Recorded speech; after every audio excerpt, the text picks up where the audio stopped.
President Lee Jae-myung briefed the nation on his recent 10-day Europe tour, saying he proposed a phased approach to North Korea's denuclearization during talks with U.S. President Donald Trump. The total market value of firms listed on Korea's two main stock markets rose above 8 quadrillion won, or $5.2 trillion on Friday, marking a historic first. Planned direct talks between the U.S. and Iran have been put on hold following Vice President J.D. Vance's decision to postpone a trip to Switzerland, while Lebanon reports that Israeli strikes killed over a dozen people overnight in the south. Concluding his 10-day long trip to Europe, President Lee Jae-myung has briefed the press on the results and outcomes, including his attendance at the G7 summit.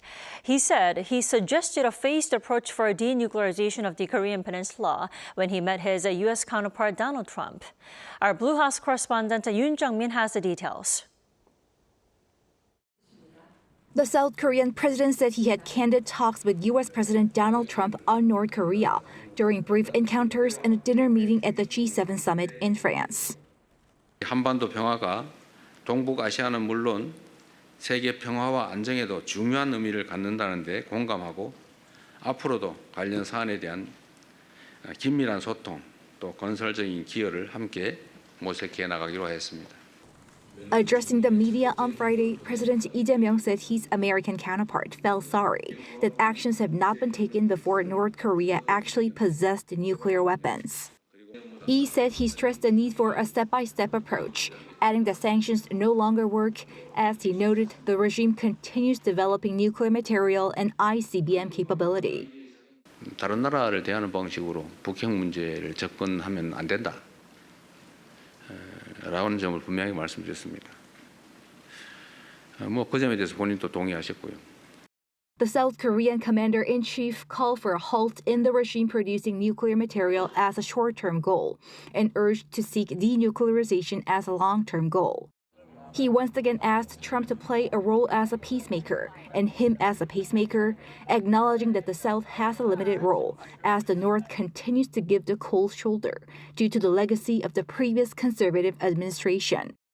미국을 중심으로 대화하도록 하고 우리는 그런 상황을 조성하기 위해서 노력해야 되는 거죠.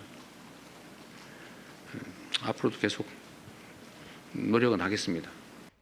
During his trip to the Vatican, President Lee said he also asked Pope Leo to pay a visit to the DMZ and North Korea when he visits Seoul for the World Youth Day in 2027, to which the Pope responded positively. As for Seoul-Washington relationship, Trump assessed Lee's leadership as strong and asked his South Korean counterpart whether Korea could build 10 U.S. warships quickly. Meeting the group of 7 leaders this week, President Lee sought building an environment for safe and efficient development of AI and bolstering a global energy supply chain. The president has vowed to ensure that what's been achieved through the trip could bear fruit in actually improving the lives of the people. Yoon Jung-min, Arirang News. In other news, the combined value of companies listed on the KOSPI and KOSDOC topped 8 quadrillion won for the first time on Friday, surpassing $5.2 trillion. Our Baek Joo-hee has more. Chip heavyweights, including Samsung and SK hynix among others, powered the KOSPI to yet another historic breakthrough on Friday, with the benchmark index touching 9,300. However, the upward momentum slowed in the afternoon as institutional investors locked in profits, dragging the KOSPI down 0.03% to close at 9,052.42. This record-breaking rally sends Korea's market capitalization above 8,000 trillion won, or approximately $5.2 trillion for the first time ever. The market has added another 1,000 trillion won in value in just 26 trading days after crossing the 7,000 trillion mark in May. SK hynix surged to a fresh milestone, hitting a market capitalization of 2,000 trillion won, or around $1.3 trillion. The country's 2 chip giants once again fueled the historic session. Investor sentiment was heavily boosted early on by overnight gains in U.S. chip stocks and use of technology partnerships in the global semiconductor industry. With this fresh record, the market capitalization gap between SK hynix and Samsung has narrowed to around 120 trillion won, or around 86 billion US dollars. Initially, retail investors and foreign buying supported the morning momentum. However, institutional investors led the afternoon cooling period by offloading a massive 1.2 trillion won, or around 800 million US dollars. As the index faced a cooling period after the morning surge, it raises questions over whether this upward momentum can be sustained. In the second half of this year, the stock price will be corrected in the sense that there'll be a raise in interest rate by the Bank of Korea on the one hand, interest rate on the one hand, and exchange rate on the other. I think two basic kind of factors that we have to take into consideration. As the historic 8,000 trillion won milestone demonstrates the growing global clout of Korea's tech sector, experts note that maintaining stability amid high market volatility will be the key challenge moving forward. Baek Ju-hee, Arirang News. Reports around the world are claiming that it was the Israeli airstrikes in Lebanon that derailed the first working levels between the U.S. and Iran. However, the official White House stance remains that it was the logistics. Kim Do-yeon reports. The first working level talks between the United States and Iran have been canceled from the outset as Israel continues its airstrikes in Lebanon, immediately complicating the newly signed Memorandum of Understanding. According to Reuters and Axios, the Israeli military struck Hezbollah targets in southern Lebanon overnight on Friday local time. Israel defended the operations as a response to repeated ceasefire violations by Hezbollah, while local media report the clashes have left at least 15 people dead. The continued violence directly conflicts with Article 1 of the MOU signed by U.S. President Donald Trump and Iranian President Masoud Pezeshkian, which mandates an immediate and permanent end to military operations on all fronts, including Lebanon.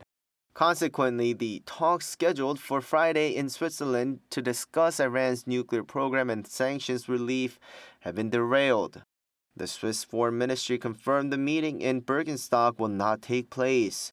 Prior to the Swiss announcement, the White House stated that Vice President J.D. Vance's trip was delayed, noting that logistical arrangements for such negotiations are rarely predictable. The White House maintained that the U.S. delegation is ready to depart at the earliest opportunity. Iran's Tasnim News also confirmed the cancellation, stating nothing has been finalized regarding its delegation's travel. Media outlets in both the U.S. and the Middle East report the delay is a direct result of Israel's offensive. A U.S. official told Axios that Iran's claims of Israeli ceasefire violations may be the reason for the breakdown, while the pro-Hezbollah network Al-Mayadeen reported the Iranian delegation suspended its departure specifically due to the ongoing attacks. With a 60-day window established to negotiate denuclearization and sanctions relief, the unresolved tensions in Lebanon now pose a significant threat to the broader diplomatic process. Kim Do-yeon, Arirang News. Seoul's unification ministry said that its stance on denuclearization remains unchanged, vowing to seek phased and viable solutions that can be accepted by all parties.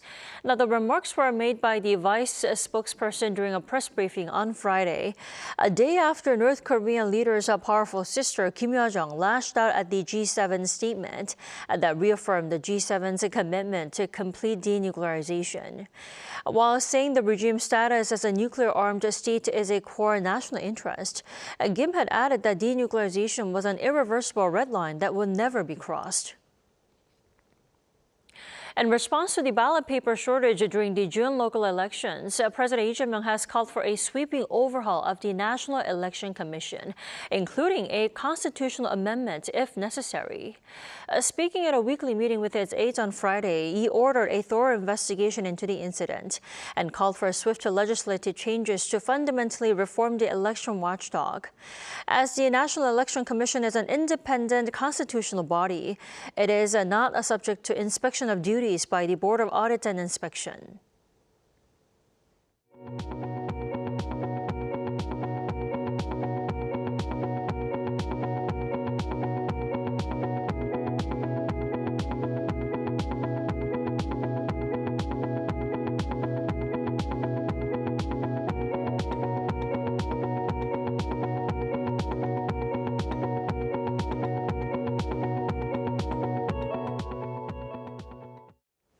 The annual Jeju Forum, one of East Asia's leading public diplomacy platforms, opens next week, bringing global voices together to discuss cooperation in a fragmented world. Our Oh Soo-young sat down with a key organizer. Creating conversations on cooperation and coexistence. Korea's Jeju Forum will offer space for dialogue at a time when global divisions are deepening. That's according to Lee Sung-an, Director General for Strategy and Policy Planning at Korea's Foreign Ministry. This year's forum brings together political leaders, diplomats, scholars and experts for over 70 sessions, covering regional security and global governance, to cyber threats, artificial intelligence and climate change. The theme, reinventing cooperation in a fragmented world. The year 2026 started out with a number of developments that really hammered home to us the extent of the fragmentation that's besetting our world. And so at a moment of such crisis, it behooves everyone in the world for us to see how we can come up with better ways, whether multilaterally, whether bilaterally, whether interregionally or minilaterally, to come up with better ways to seek and advance peaceful coexistence. The Director General noted that middle power cooperation is gaining greater relevance in addressing challenges that cut across borders and traditional alliances. The forum also reflects Seoul's expanding diplomatic priorities. We've already announced that Korea will have the first ever summit meeting with Central Asian countries later this year. And so in keeping with that spirit, we plan to hold a Korea Central Asia related session on the occasion of Jeju Forum. We'll have another one in relation to interregional cooperation. Also a session focused on how we reconcile the Indo-Pacific with the Asia-Pacific, cognizant of the fact that there seems to be different narratives that permeate the conceptual frameworks of the Indo-Pacific and the Asia-Pacific.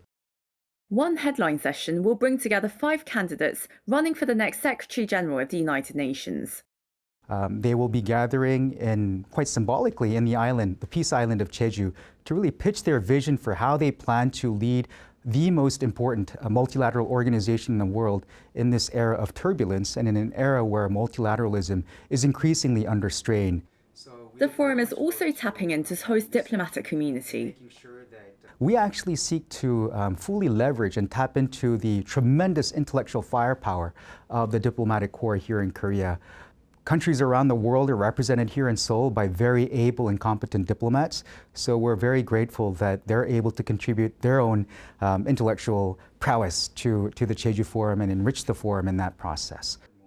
The forum will run from Wednesday to Friday next week. Oh Soo-young, Arirang News. Today marks Dano, a traditional Korean holiday celebrated on the 5th day of the 5th lunar month. Now over in Gangneung, one of the country's largest Dano festivals is bringing centuries-old customs to life. Our Shin So-eun tells us more. Green-tinted water flows through this person's hair, carrying the fresh scent of sweet flag. One by one, people bow their heads, believing each rinse washes away misfortune and welcomes good health. As the bustling Nanjang marketplace fills up, the rhythmic chants of the shamanic rituals could open Dano Day. Although many of these costumes have faded over time, they're still very much alive here in Gangneung. Behind me, century-old rituals continue.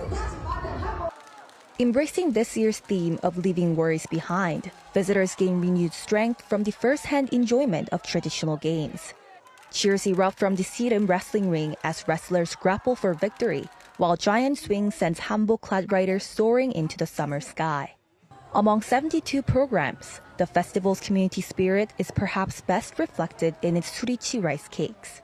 Made from rice donated by households despite rising prices, they offer visitors more than a traditional snack, symbolizing a local commitment to preserving the event. We took a flight through Air Premia from IED in Washington, D.C. to Incheon. We actually came for the festival. So she's half Korean. My wife is full Korean, right? Her parents are from here. I got kind of thrown into the mix of Korean heritage for a while. And it's just cool to actually see it all develop. Through its long-standing partnership with the International Information and Networking Center for Intangible Cultural Heritage, the festival also welcomed heritage groups and performance from sister cities and countries, including China and the Philippines. People from around the world are increasingly interested not only in Korea's traditions, but also in Korea's strong sense of community. Sharing those values helps build deeper cultural connections. For many visitors, the exchange offers more than a chance to experience Korean traditions, creating a sense of connection that feels surprisingly familiar. Gangneung is a sister city of Jixing in China, so I was excited to come here. After arriving, I was struck by the warmth and enthusiasm of the people. It really feels like home. Running until June 22nd, the festival reaches its peak on Danoje Day with the Gangneung Sacheon play, where torch-bearing villagers cross the bridge recognized as Gangwon's intelligible cultural heritage. After 20 years of its UNESCO inscription, Gangneung Danoje preserves Korea's living heritage beyond borders, bridging communities from all around the world. 신소은, Arirang News, Gangneung.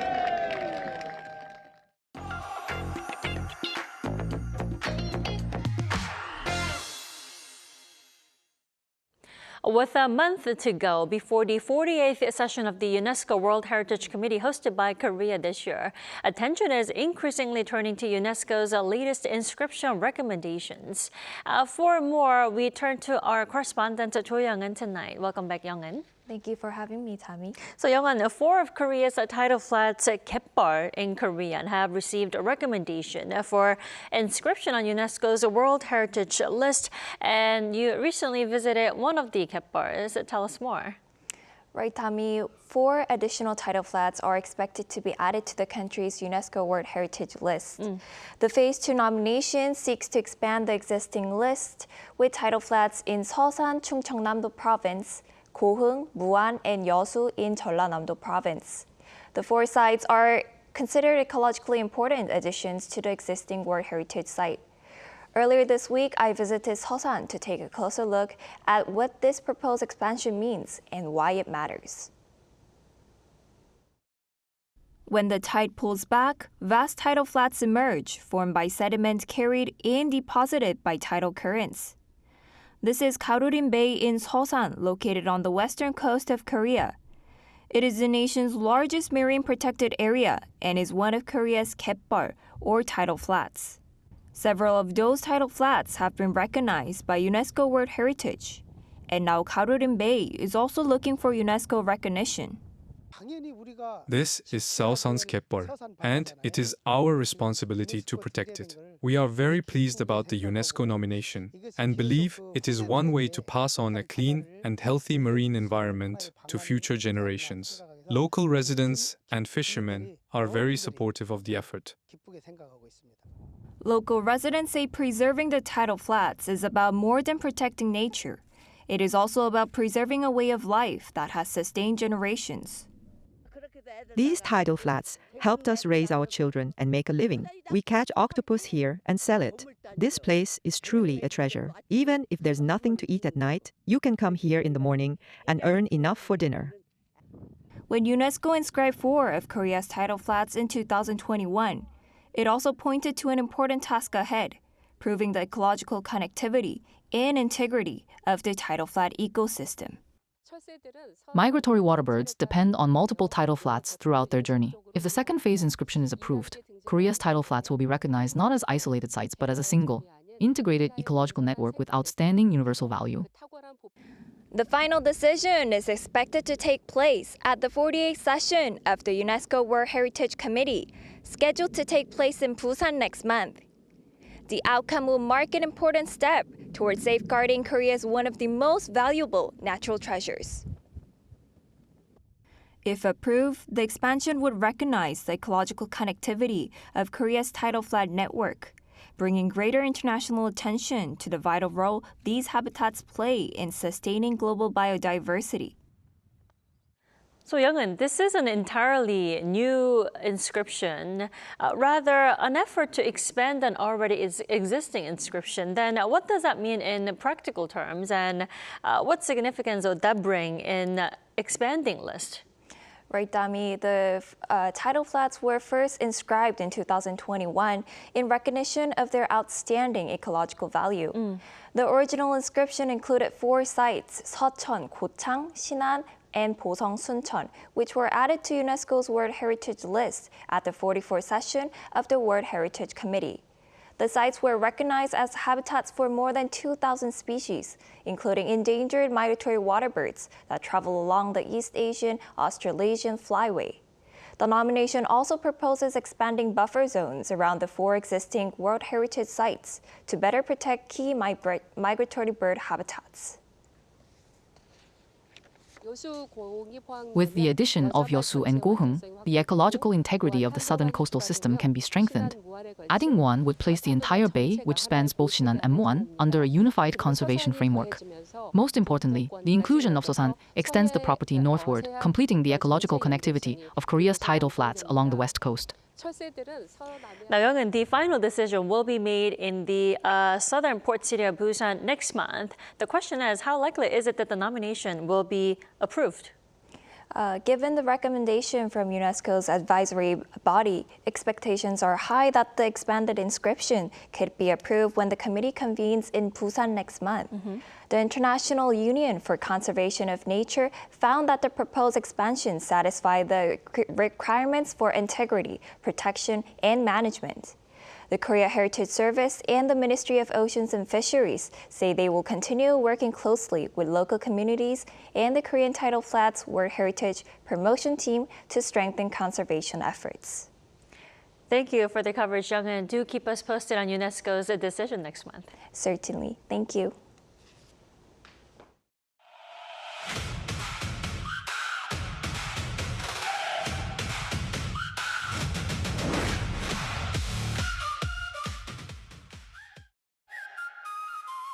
South Korea fell to co-host Mexico in its second Group A match at the 2026 FIFA World Cup, missing an opportunity to secure an early berth in the knockout stage. Thousands of supporters gathered at Seoul's Gwanghwamun Square early Friday morning, hoping to see the Taeguk Warriors build on their opening victory over Czechia.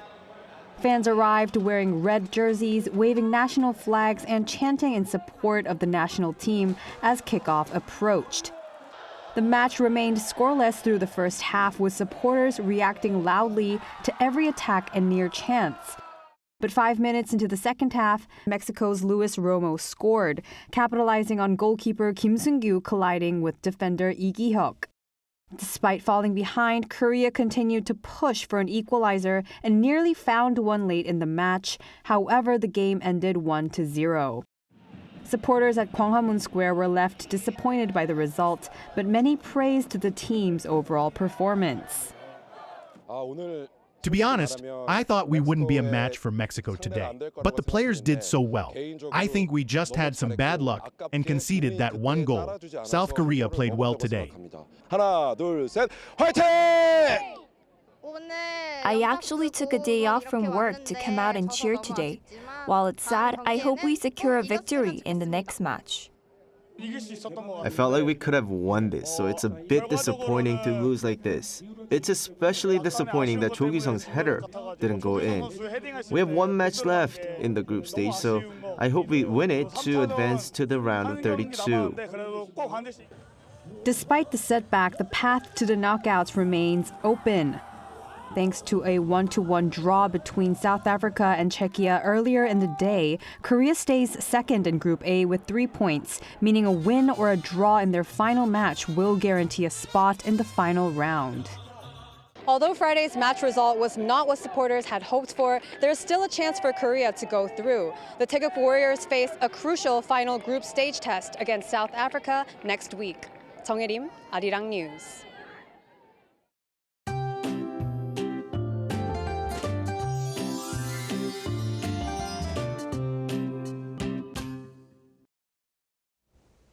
Over the weekend, rain will bring some relief from the heat.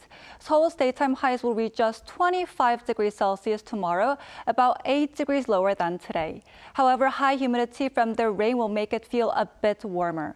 Sunday marks the summer solstice, the longest day of the year, and temperatures will reach around 29 degrees Celsius. Rain will spread across the country tonight and continue through tomorrow night.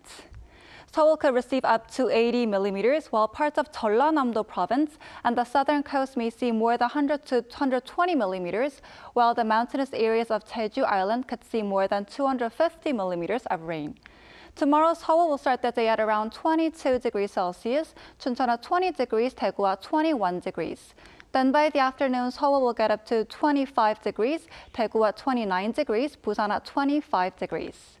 By Sunday, much of the country will stay under mostly cloudy skies, with rain expected in parts of Gangneung province from early morning through the afternoon. Now here's a look at the weather around the world.